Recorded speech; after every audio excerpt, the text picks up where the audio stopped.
जी का नाम सुना होगा, महाराष्ट्र में हुए हैं। उनके गुरु कहो दादा कोंडदेव थे। बड़े सूरवीर थे, योद्धा थे, अस्त्र शस्त्र के जानकार थे। शिवाजी के गुरु भी थे, शस्त्र गुरु।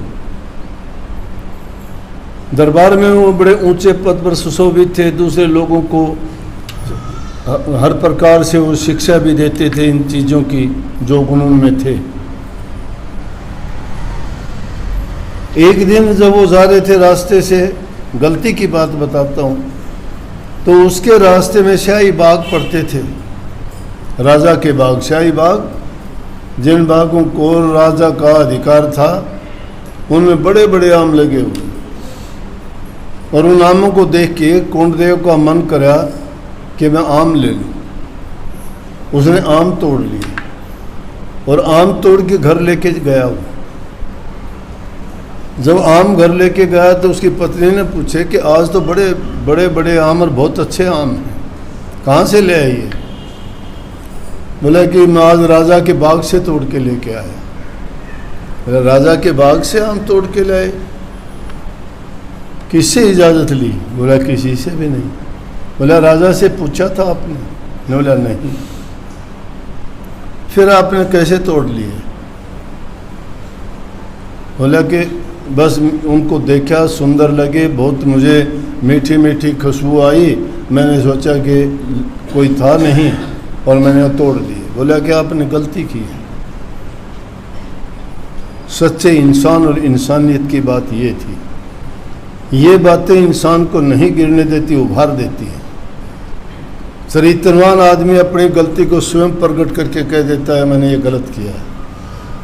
पत्नी के सामने बोला कि हाँ मैंने गलत किया, चोरी हो गई है। तो उसकी पत्नी कहने लगी चोरी है, बिना राजा की इजाज़त के, बिना किसी के पूछे अगर आप ये लेके आए हो तो चोरी है ये। बोला तो अब क्या हो?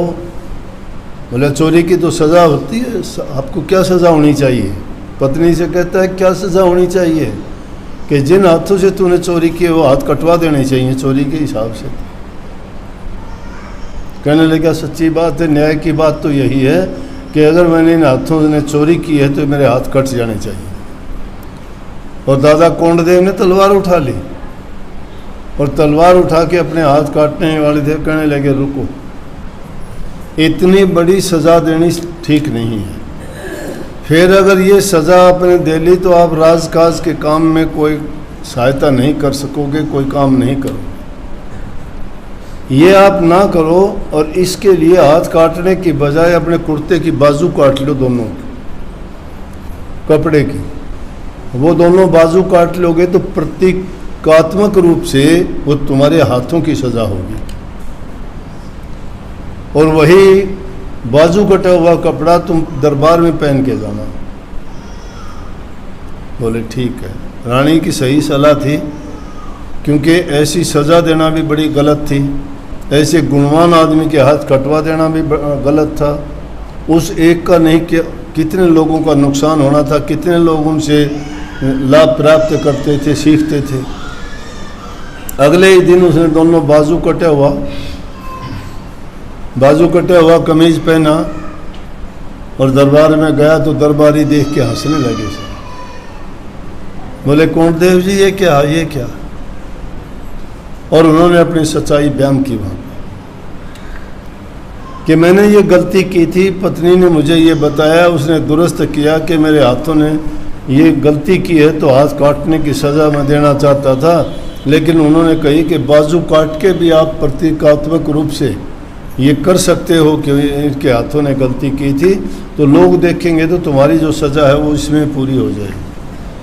और उस इंसान ने पूरी जिंदगी जब तक जिया बिना बाजू का कपड़ा पहना, अपने कमीज के कभी बाजू